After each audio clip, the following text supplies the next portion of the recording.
The blood-red sunset cast long shadows across the dusty main street of Willow Creek, as Tessa Blackwood clutched her tattered shawl tighter around her trembling shoulders, her once white wedding dress now stained with the dirt of 100 miles traveled.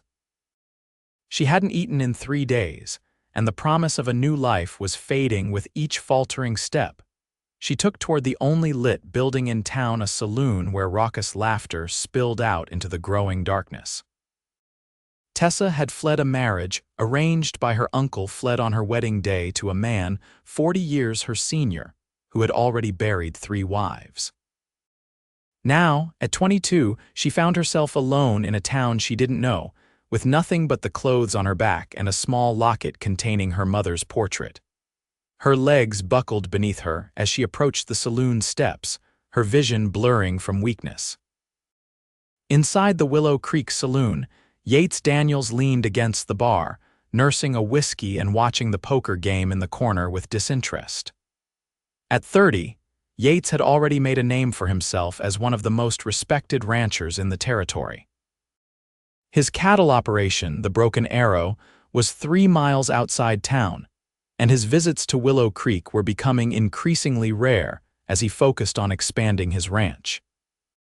The piano player hit a sour note as the saloon doors swung open, and all eyes turned to see a woman in a filthy wedding dress collapse onto the threshold. "Good Lord," whispered the bartender. Yates was on his feet immediately, crossing the room in long strides. He knelt beside the fallen woman, gently turning her face toward him. Despite the grime and exhaustion etched into her features, he could see she was beautiful, with delicate features and auburn hair that had come loose from what must have once been an elegant arrangement. "Miss, can you hear me?" he asked, his voice low and steady. Tessa's eyes fluttered open, focusing with difficulty on the man above her.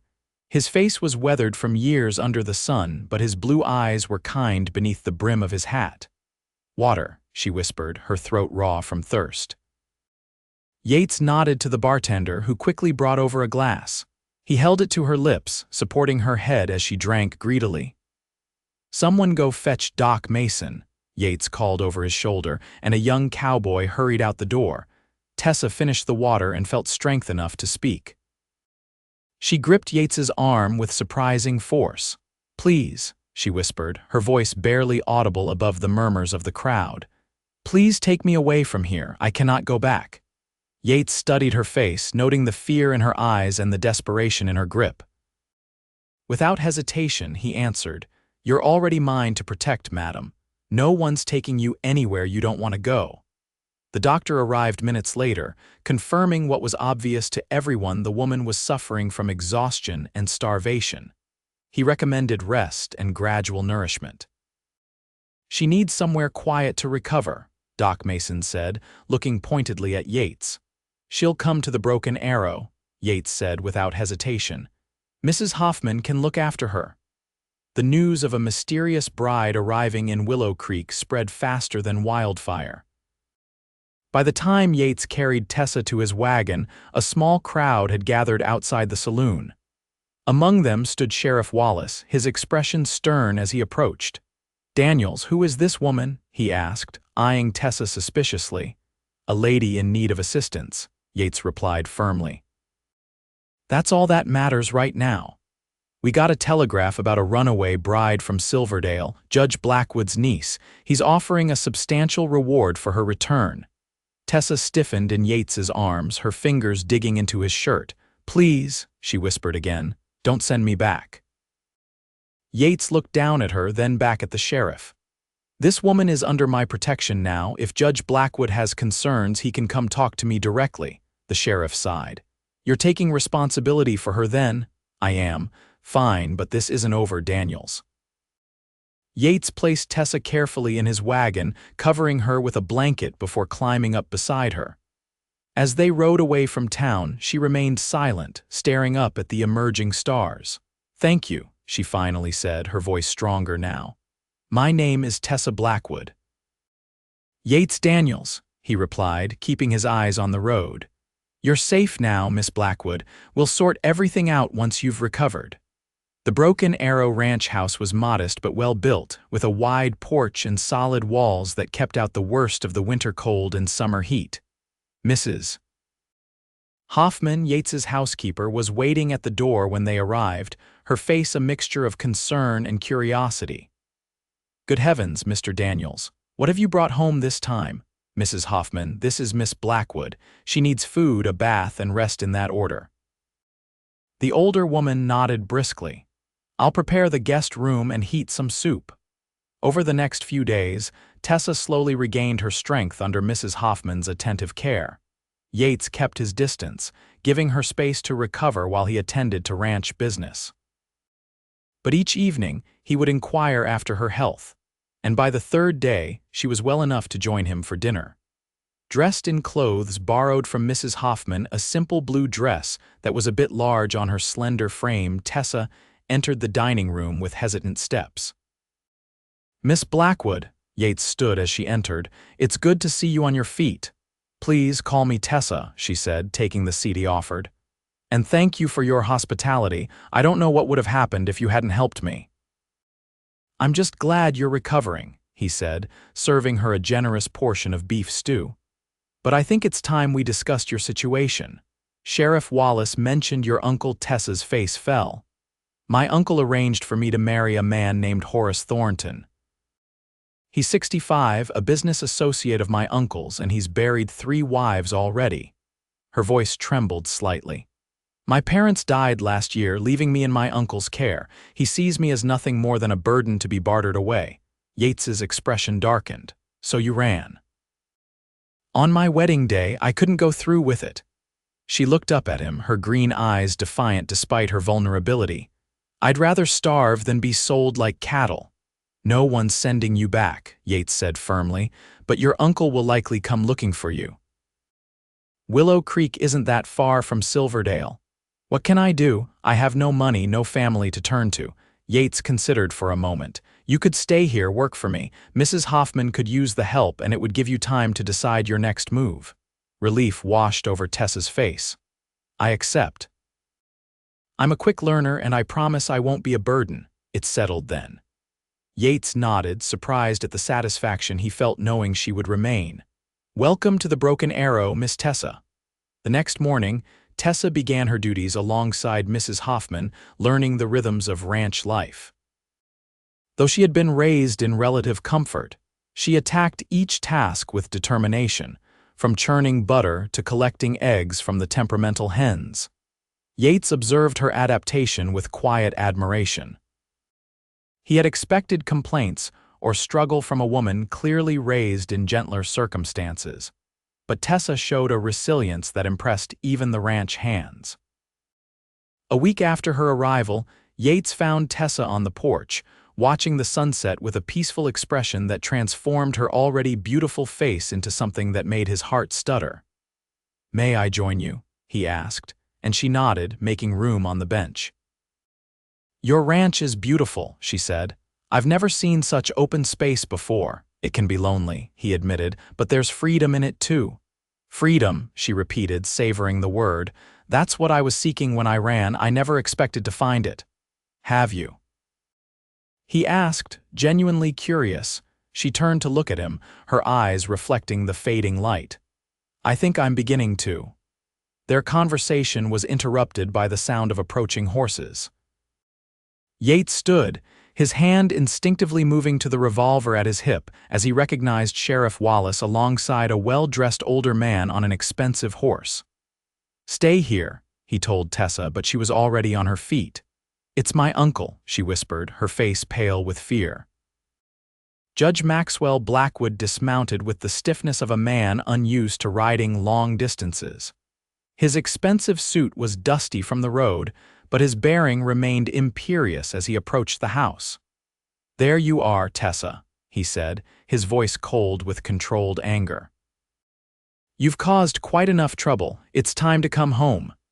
Yates stepped forward, positioning himself between Tessa and her uncle. "Judge Blackwood, I presume, and you must be Daniels. The sheriff tells me you've been harboring my niece. I appreciate your assistance in keeping her safe, but she's coming with me now." "I'm not going back," Tessa said, her voice stronger than Yates had ever heard it. "I'm 22 years old, Uncle. You have no legal right to force me into marriage. Don't be ridiculous," the judge snapped. "You have no means to support yourself. Mr. Thornton is still willing to overlook your shameful behavior and take you as his wife. You should be grateful." "Miss Blackwood has employment here," Yates said calmly. "She's welcome to stay as long as she wishes." The judge's face flushed with anger. "Employment? As what exactly? Your ranch hand, or perhaps something less respectable?" Yates's hand tightened on his gun belt, but he kept his voice level. "You're insulting a lady under my protection, Judge. I suggest you mind your words." Sheriff Wallace cleared his throat uncomfortably. "Judge Blackwood, as Tessa is of legal age, I can't force her to return with you." The judge glared at them all. "Very well. Tessa, if you insist on this foolishness, consider yourself cut off. Don't come crawling back when you tire of playing cowgirl." He turned to Yates. "As for you, Daniels, this territory is smaller than you think. Cross me and you'll regret it." With that, he mounted his horse and rode away, leaving the sheriff shifting awkwardly in his saddle. "Sorry about this, Daniels," Wallace said. "The judge is an influential man." "So am I," Yates replied evenly. "Good evening, Sheriff." After Wallace departed, Tessa released a shaky breath. "He won't give up so easily, my uncle never does." "We'll deal with that when it comes," Yates assured her. "For now, you're safe here." That night, Tessa couldn't sleep, replaying the confrontation in her mind. Just before dawn, she slipped out of the house and walked toward the small rise behind the barn where she could watch the sunrise. To her surprise, Yates was already there, seated on a large rock. Couldn't sleep either. He asked as she approached. She shook her head, sitting beside him. "I keep thinking about what my uncle said about causing trouble for you. Don't worry about that. But I am worried. You've done so much for me, a complete stranger. Why?" Yates was silent for a long moment, watching as the first rays of sunlight painted the eastern sky. "When I was 16, my father died in a mining accident. My mother had passed years before. I was alone, trying to keep our small farm running when a man named Henry Walker took me in, gave me work on his ranch. He didn't know me, had no reason to help, but he did." He looked at her. "Sometimes people just need someone to believe in them. And you believe in me?" she asked softly. "I do." As the sun rose fully, casting golden light across the land, something shifted between them, a recognition of a connection deeper than protector and protected. Over the next few weeks, Tessa became an integral part of ranch life. She proved herself capable not only in household duties, but also in the garden, expanding it with herbs and vegetables that improved their meals considerably. Mrs. Hoffman, initially suspicious of the refined young woman, became her staunch ally and teacher. Yates found himself seeking out Tessa's company more frequently, bringing her wildflowers he found while checking fence lines or stopping by the kitchen to sample whatever she was baking. Their conversations grew longer, touching on their childhoods, dreams, and the books they both enjoyed.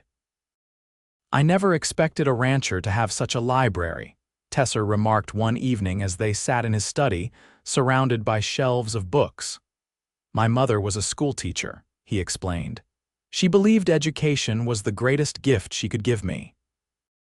"She would be proud of you," Tessa said, running her fingers along the spine of a poetry volume, "building all this from nothing." "It's not complete yet," he admitted. "I always thought I'd have a family to share it with someday." Their eyes met, and the air between them seemed to thicken with unspoken possibilities.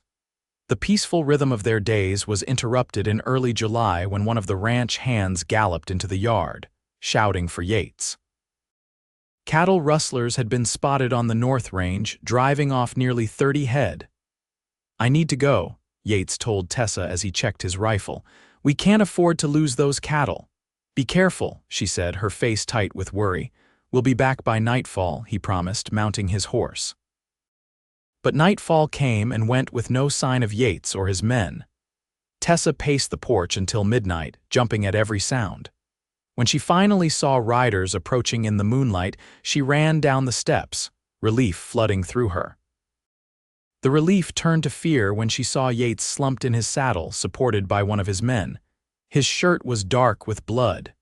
"He took a bullet," explained the ranch hand, helping Yates down. "We got the cattle back, but the rustlers weren't going without a fight. Mrs. Hoffman immediately took charge, directing the men to bring Yates to his room while she gathered medical supplies. Tessa followed, her heart pounding with fear. "The doctor's away in Silverdale," Mrs. Hoffman said grimly. "We'll have to tend him ourselves."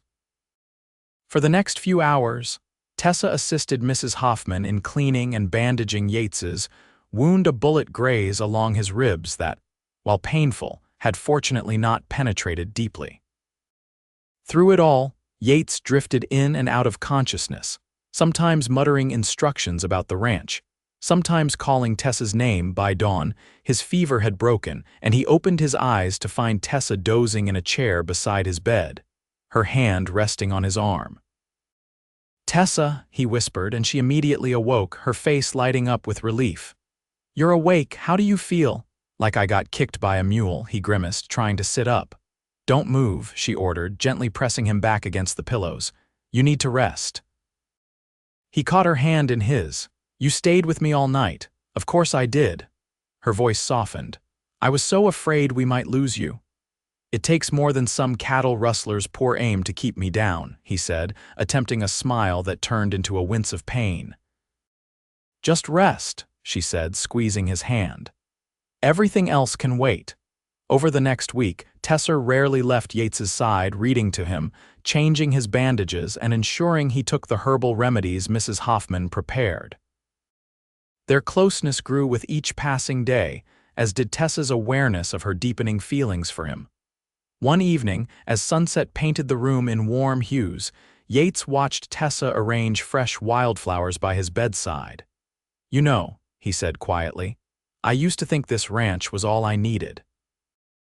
Land, cattle, a place that was mine. Now I'm not so sure." She turned to him, her expression questioning. "It's been different since you arrived," he continued. "Better, like something that was missing has been found." Tessa's heart quickened. "I feel the same way. When I ran from my wedding, I was just running away from something. I never expected to run towards something so much more important." "And what's that?" he asked, his voice low. "A place where I belong. People who value me for who I am, not what I can bring them through marriage." She hesitated, then added softly, "You." Yates reached for her hand, pulling her gently to sit beside him on the bed. "I don't want you to stay just because you have nowhere else to go. I want you to stay because you choose to." "I do choose to," she whispered. "Every day." He touched her face, tracing the curve of her cheek with calloused fingers. "Tessa Blackwood, I think I've been falling in love with you since the moment you collapsed in that saloon." She laughed softly, leaning into his touch. "That wasn't my most dignified moment. It was honest. Just like everything about you."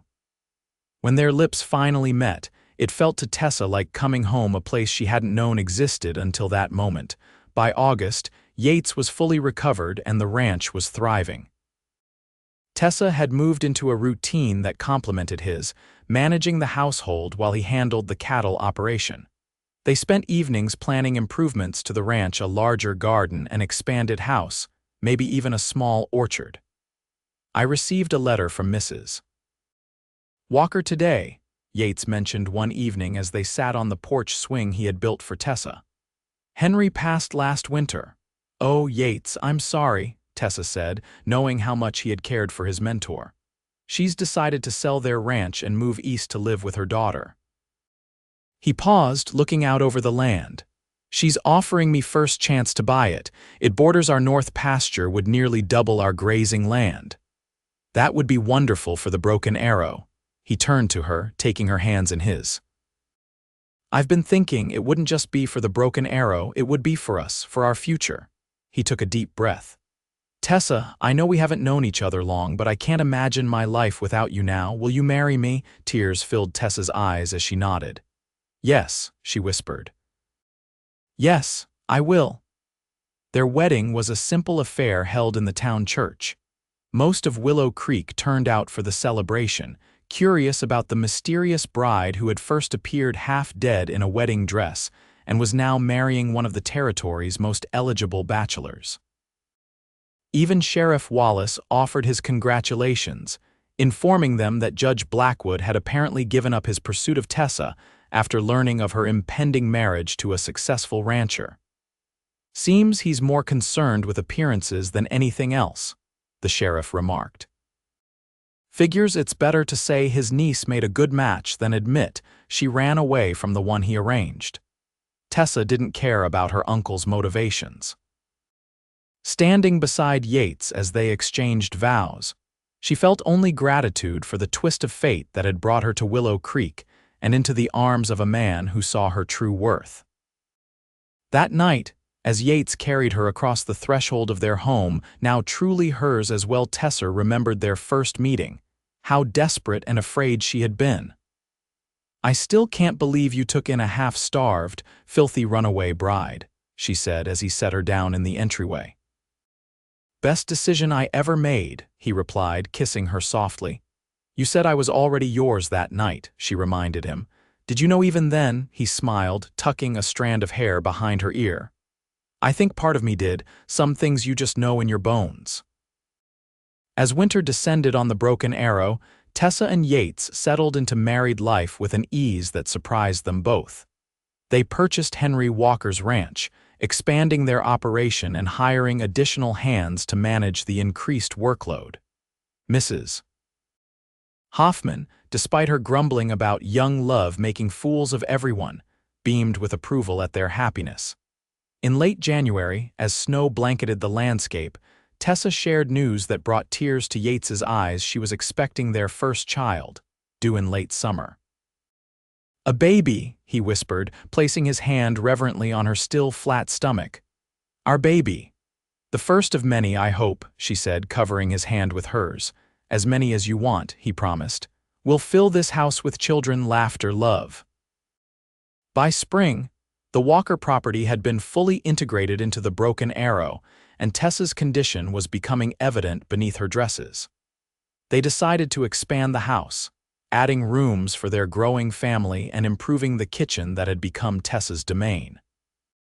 One warm evening in May, they received an unexpected visitor.